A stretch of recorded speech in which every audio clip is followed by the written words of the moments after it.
The engine alone in this motorcycle may have single-handedly saved Harley-Davidson from bankruptcy.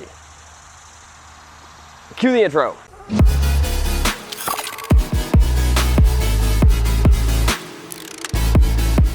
Hey guys, I'm Sean from Srkcycles with my newest friend. This is a Harley-Davidson 1990 Heritage Softail. I mean, yeah, okay, it's got some special things because it's a Heritage Softail, but one of the best things about it is this thing has the 1340 Evolution motor in it that most people call the Evo motor.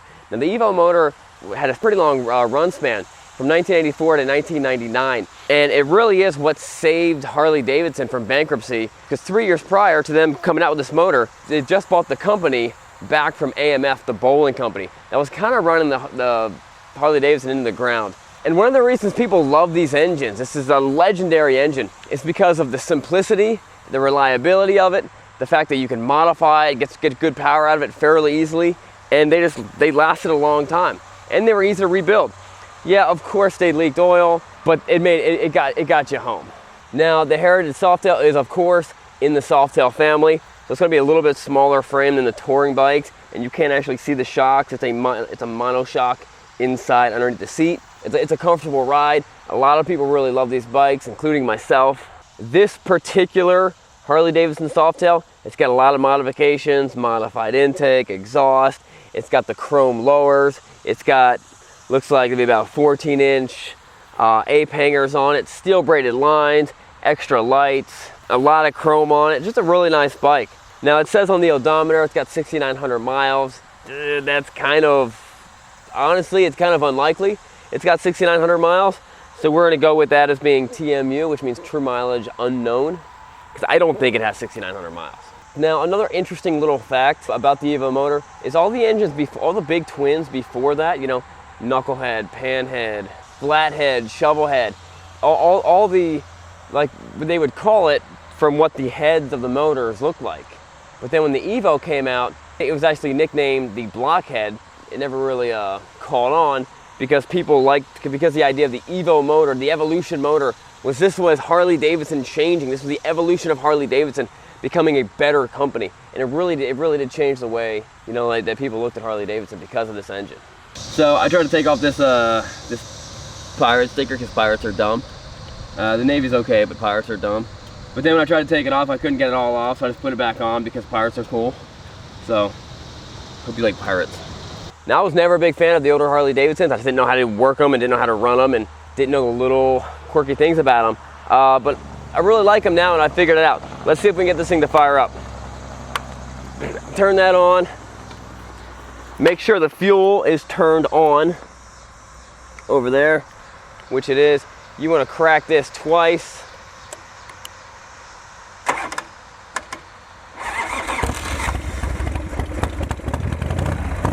And there you go.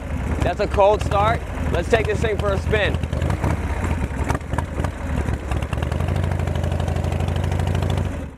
All right, guys, before we do the test drive, to the words of wisdom, John 10:10, the thief comes only to steal and kill and destroy. I came that they may have life and have it abundantly. I would be referring to Jesus. Let's put on the gloves. I hope this thing starts. I got this little note down here telling me to turn the fuel off. All right, fuel's on.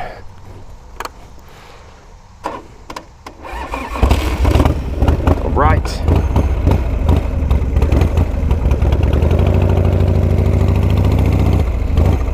I like this bike. I don't know, it just feels good. Everything about it.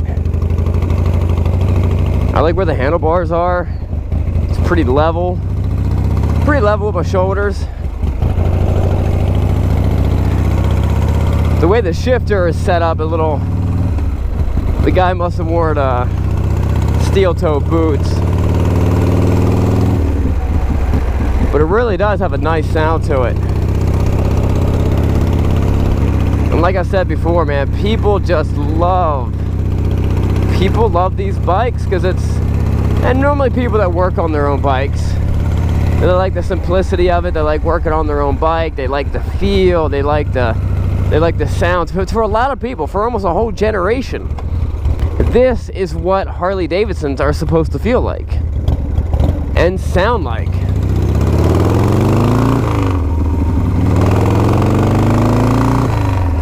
Now, they weren't the fastest thing. I think this is like maybe 60 horsepower. I have no clue how much torque it is. I'm not going to waste my time or your time trying to do a 0 to 60 run on it, because that's just not what it's for. It's for this. Yo, what up, baby? You want to go for a ride on the back of my Harley-Davidson? And then she's all like, oh yeah. That's how I got my wife. Except it was not a Harley-Davidson, it was a Yamaha. And it was ugly. She was not ugly. Horrible way to describe your wife. So this bike sounds good. It feels good. It fires up good. Let's see if turn signals. Yeah, maybe, I don't know. Maybe they work, maybe they don't. That's the fun thing about riding it on Harley-Davidson. It's like a box of chocolates. It's always leaking stuff.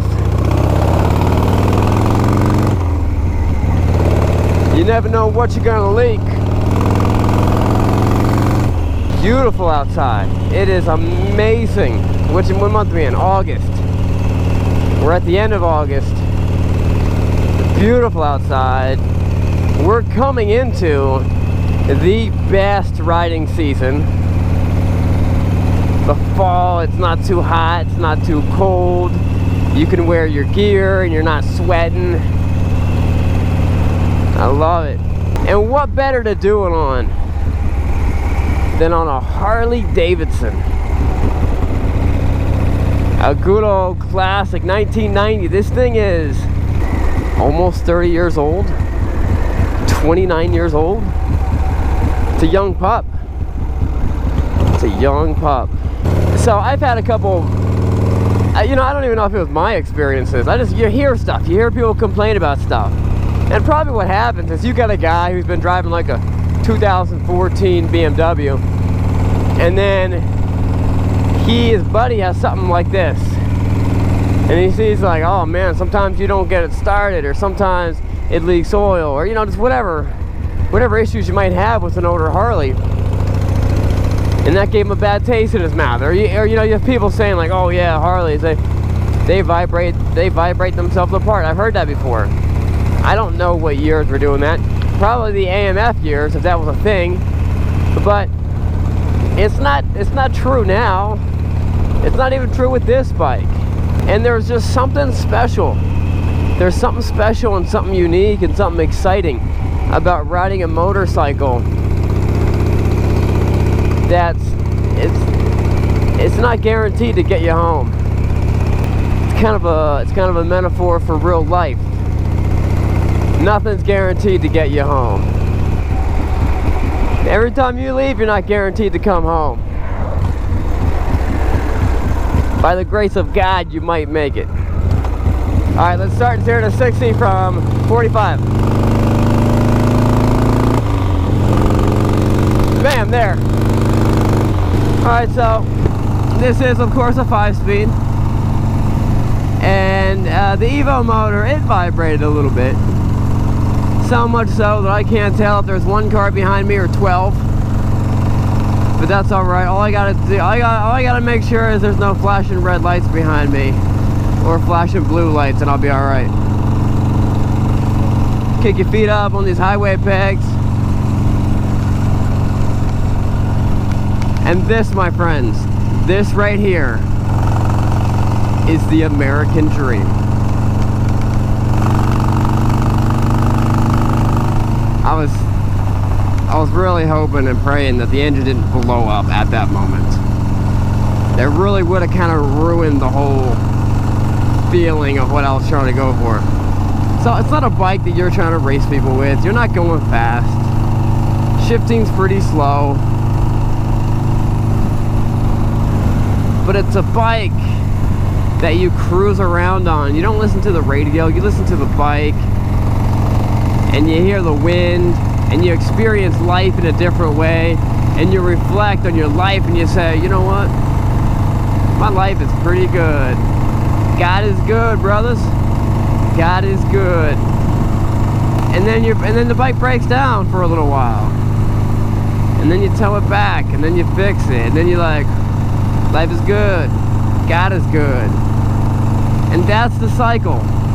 That's the life, that's the motorcycle.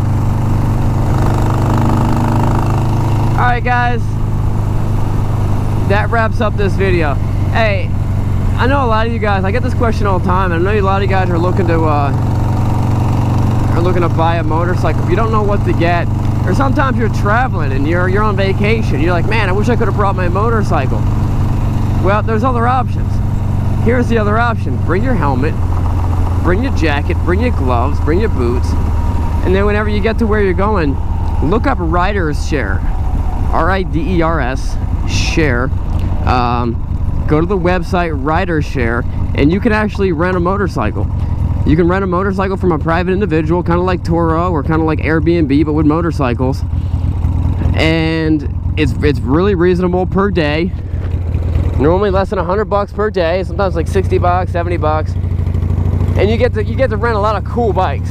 So instead of you know, being someone like me that I dove into the industry and I have tons of bikes and that's just part of what I got to deal with, maybe it would have been a better choice just to rent a bike every once in a while instead of having all these bikes insured and sitting in your garage. So go check it out, see what kind of bikes are in your area. Alright guys, that wraps it up. We will see you later. Do not forget to subscribe. I'm Sean, and as always, it is not what you're riding, but where you're going.